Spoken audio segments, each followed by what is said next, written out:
Sorry, wrong button.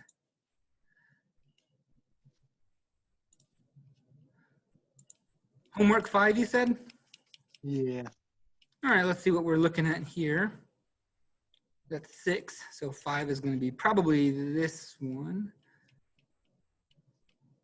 Oh, there it is. Okay, so homework 2, I'm sorry, unit 2, homework 5. Okay, which one? Which one? I need help with number 10.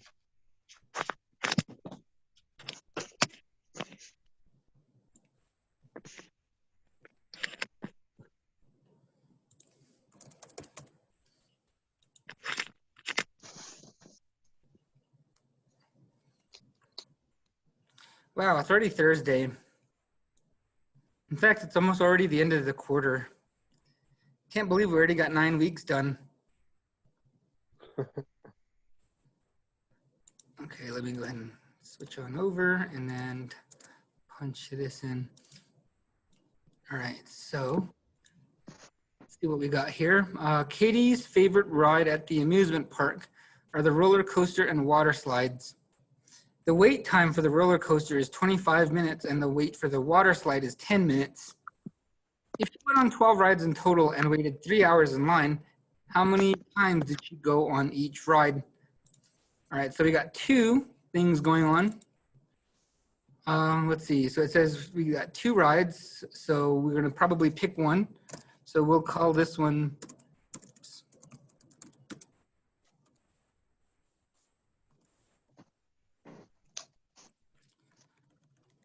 just to make it not take up so much space, I'm gonna go ahead and call it the coaster, which if it's powered, it's not technically a roller coaster.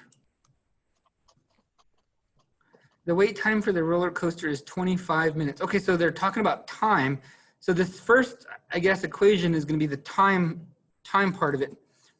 Mm-hmm. So let's go ahead and then look for the other part where it mentions time, because it says she waited 3 hours in line. Oh, okay. Now, maybe I can see why this would be confusing, because it says 3 hours. So how many minutes is 3 hours? I think it'd be 180. Hold on, because we got to put them all in the same unit. Because if we just put 3 here, that's not going to work.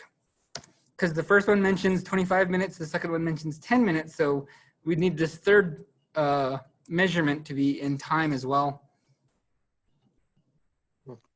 All right, and it says here, if she went on 12 rides in total. Okay, so now this one's also another one because it's kind of all over the place, where it says 3 rides in total. And this would include anything X and Y. And she wrote it 12 times.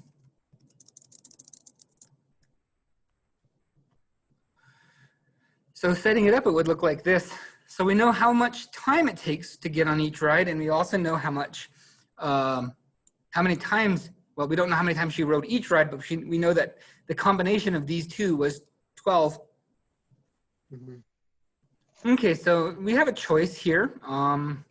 We do have a choice.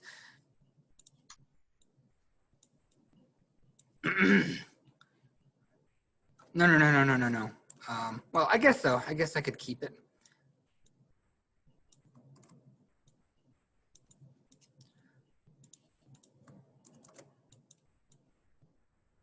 Okay, so now I have both of them.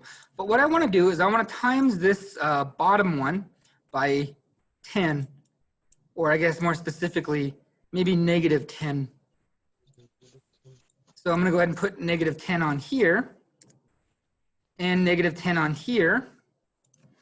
And I'm going to have to multiply this last one by -10 as well. And that would give us -120. And double check to make sure we did all of the steps correctly.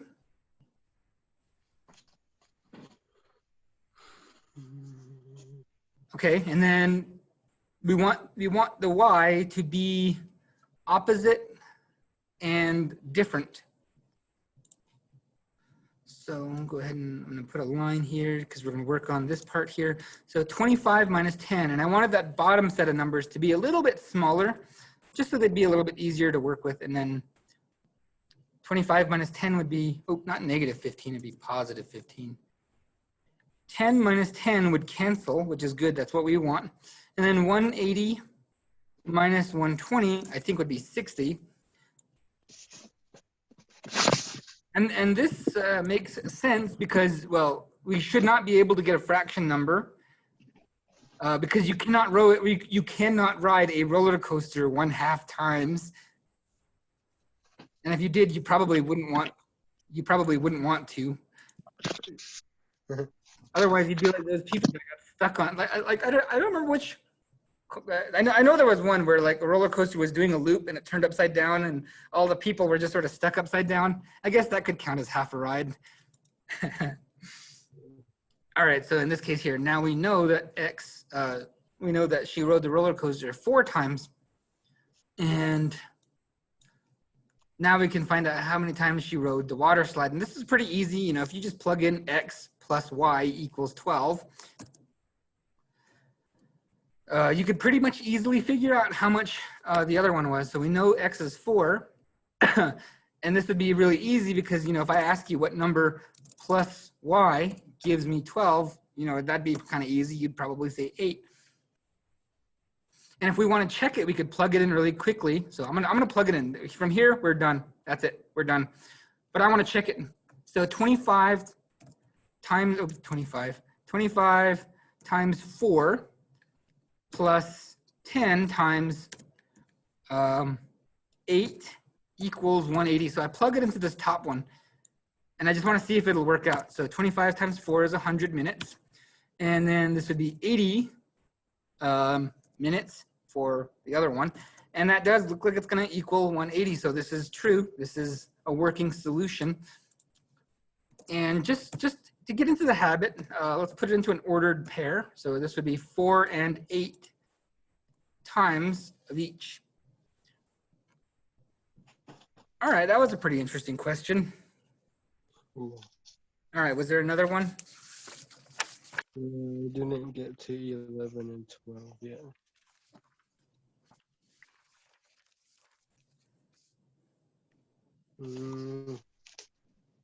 Let's see.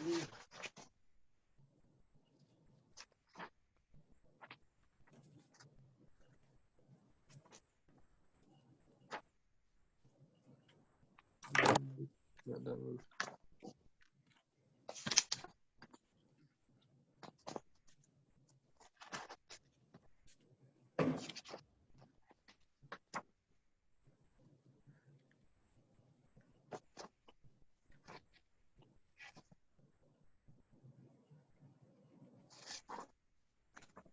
No, I think that was basically the only one. Oh, one question. Not bad though. I mean, I hope you're doing what I think you're doing, and you're going over them and seeing which ones do as many as you can. That way you don't ask the questions on an easy one, and then if you can't get something, then you ask it. That's probably the best way to use this kind of time. Yeah.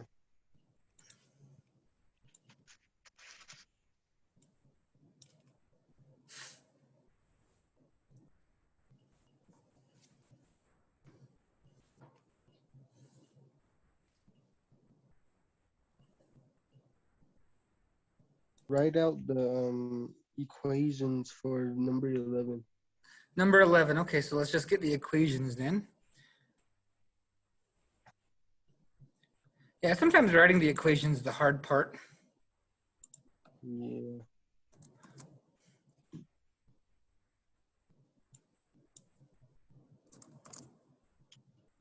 Any plans for the break?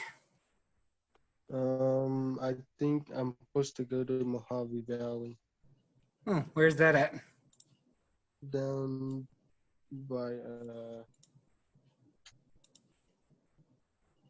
Did you say Mojave, like as in Las Vegas? yeah. Okay.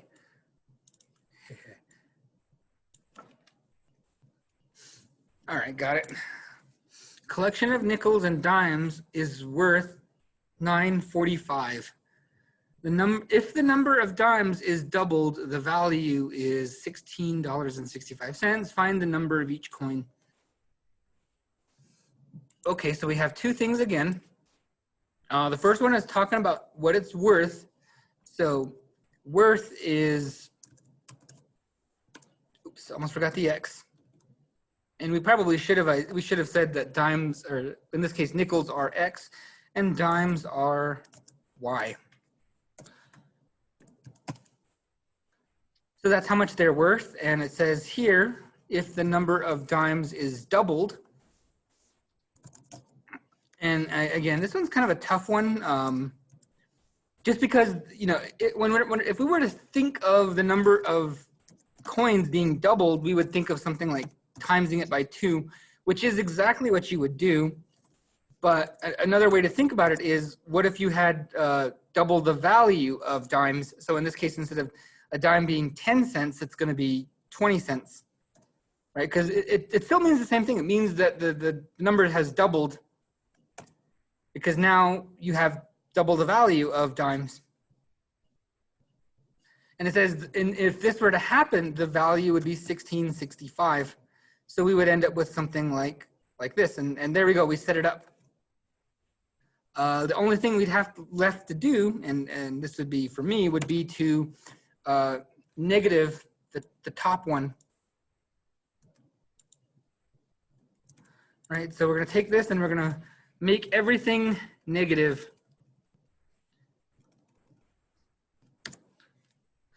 Now, for now, I'm just going to ignore this top one here and work with only these two, which in fact, we're pretty much almost already done with this one here. But did you just want the equation? Because I mean, we're pretty much almost already there. Yeah. And then the one for number 12. All right, excellent. There needs to be more like you that can want to do things on their own. I like that.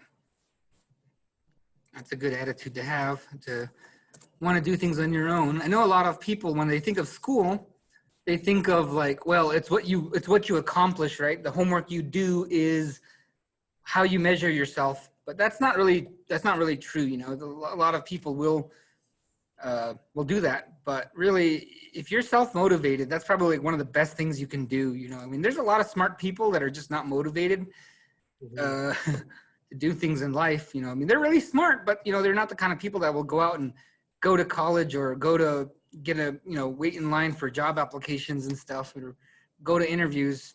So that's an important thing. Just letting you know.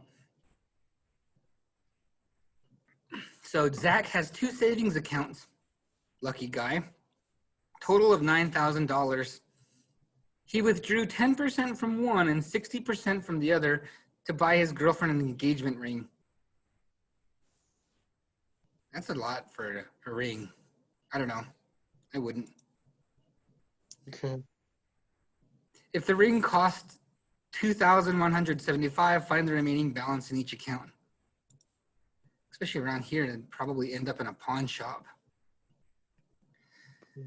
Okay, 2 savings accounts. So I'd like to call, well, we could call them account 1 or account 2, but in this case, it would be pretty easy to just call it X and Y.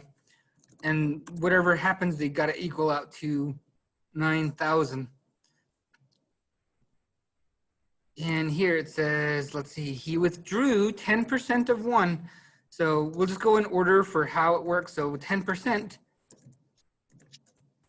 is going to look something like this. Ah, come on, I can't type today. 10%. So it's just like writing 10 cents. And then this one here would be 60%.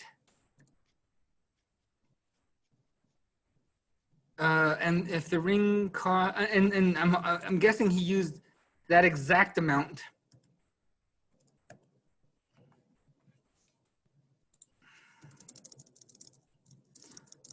So the equation would probably look something like this.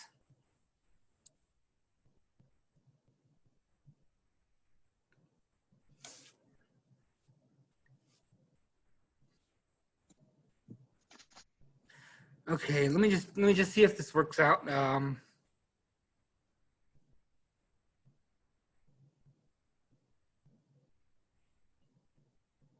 Yeah, this is a very different question, so I'm just checking to see if it's set up correctly. And the only way I would really know if it's set up correctly is to work the problem out and see if it adds up. That's the only way I can really be sure of it. And since this is a very, very different problem than anything we've covered before, I'm going to work it out because I'm kind of curious myself to see if this works out. Okay, now because this has x and y already equal to 1, already essentially solved for, that's what I'm going to do. I'm going to go ahead and minus y from both sides. So I get y canceling on the left side. Now it's going to be on the right side. And I'm going to use substitution in this case here. So 10%, and that's going to be times 9,000 minus y plus 60. Yeah, I want to do this one here. So that's why we're going to go ahead and do it. All right, so 10% of 9,000, that's pretty easy because to divide, you just divide it by 10. So that would be 900 minus y plus 0.60%. And I forgot the y on this one here, so I'm gonna have to put that y back on there. 2175. Oh, and I'd have to put this on there too. So make sure I distribute to both of those numbers.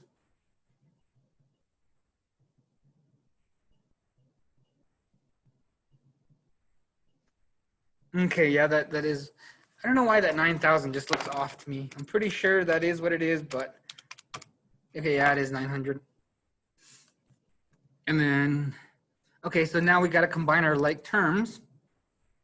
So this would be, okay, so I'm looking at the y's, negative 10 cent and positive 60. So that'd be 60 minus 10. And then again, just be like 50 cents. Just a quick kind of, what do you call it? A thing. An easy way to remember it is that cents and percents, you can almost treat them exactly alike. Because a cent is, 1/100th of a dollar, and a percent, the heck? Clean my calculator really quick. Some kind of stuff on it. Oh, actually that looks a lot better. Anyway, okay, so I'm also going to minus 900 from both sides. And that'd be 1275. Okay. Now this is dollar amounts in the bank. So we should hopefully get a dollar amount, but it wouldn't be too weird to have this be like, $10 or like, I don't know, a couple cents, like dollars and then some cents left over. So I'm going to divide this by 0.5 and then we actually get, so y equals 2,550. And this does not seem likely because the ring costed $2,000. If the ring was 2,000, it doesn't make sense that he would have, oh wait, hold on. The remaining balance, okay, so the remaining balance, this is how much is left in his account.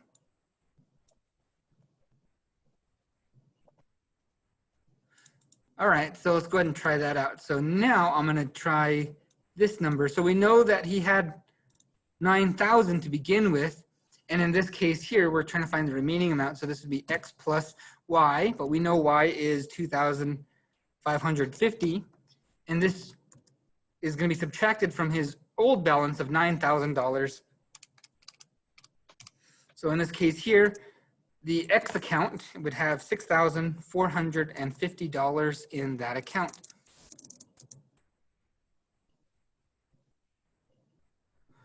And that would add up to that amount. Now, to check it, I'm going to take 6,450 and I'm going to times that by 60 or 0.6 times 0.6.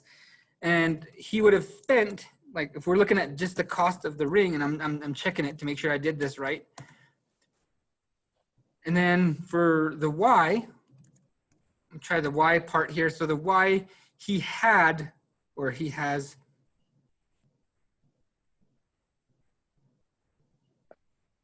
wait, no. like I said, this one's an interesting one. 2550 plus 6450. So those two numbers together would have made.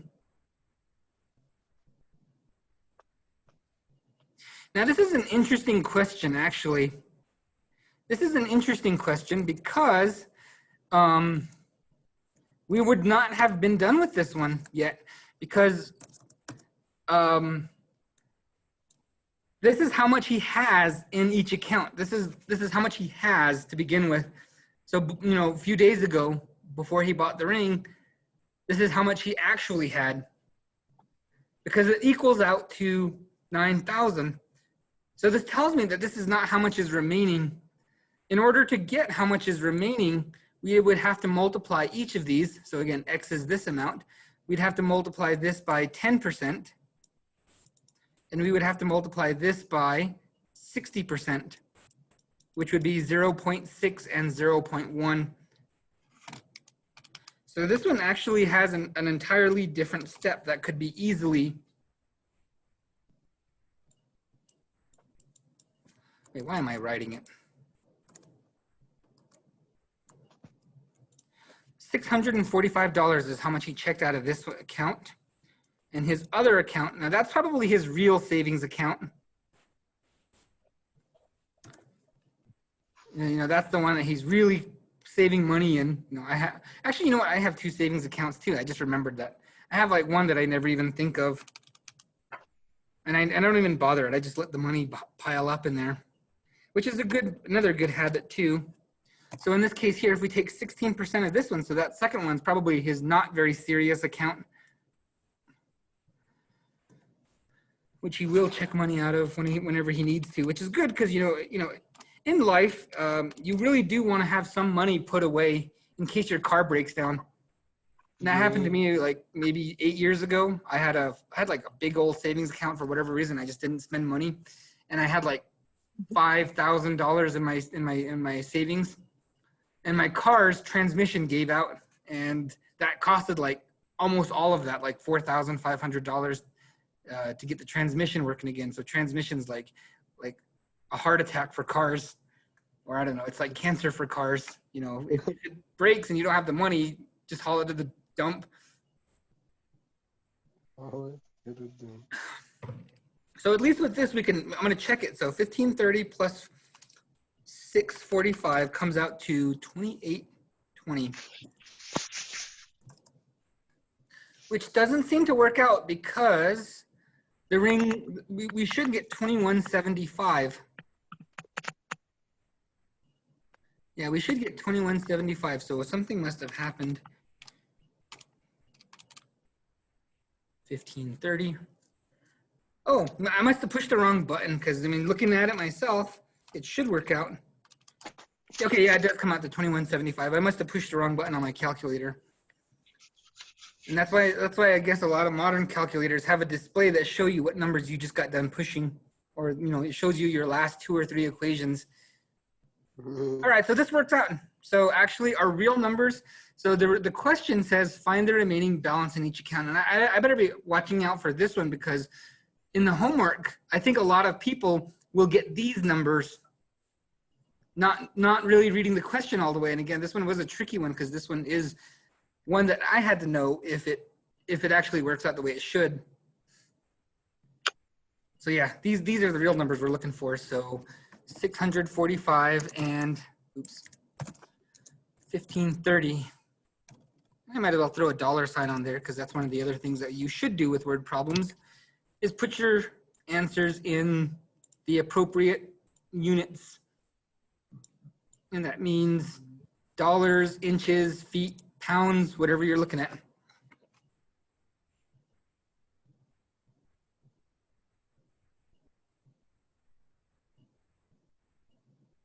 Wait a minute. Is it really gonna, you know, I don't think we're done yet. Find the remaining balance in each account. There's no way he only has $645 and then $1,530. 6,450 and 2,550. So maybe these are the actual numbers? No, these were the beginning numbers. No. No, no, no, no, no, no, no, no.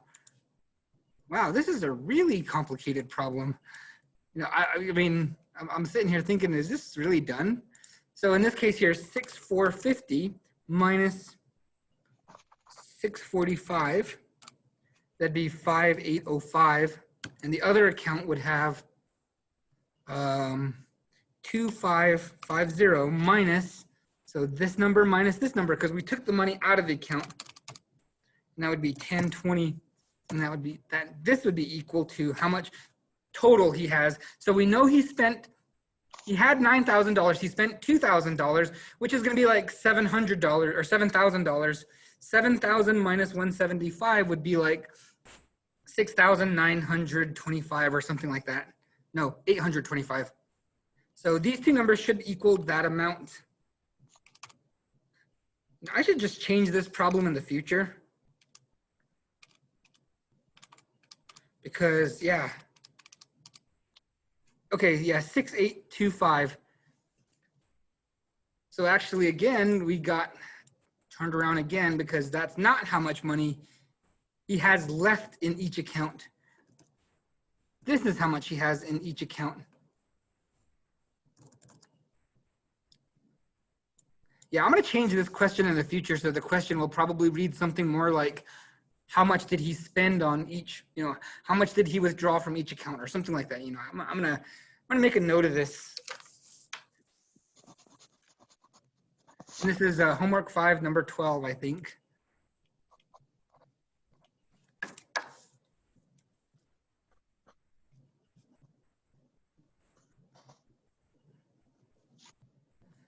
I want to change that question.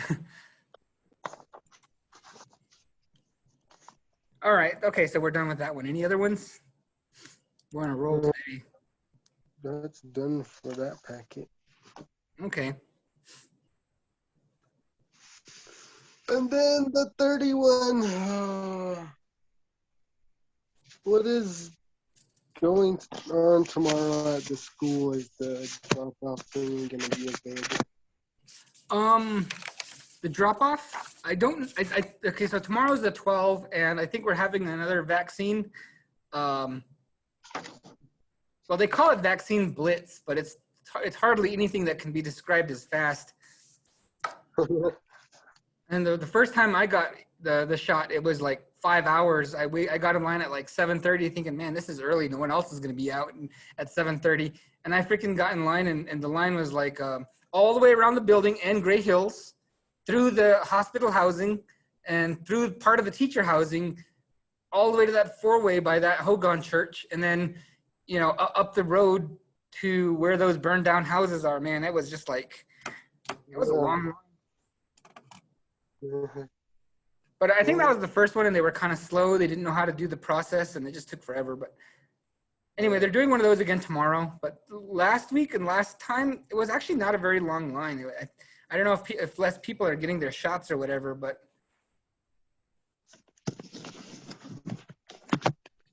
yeah, it just hasn't been as long.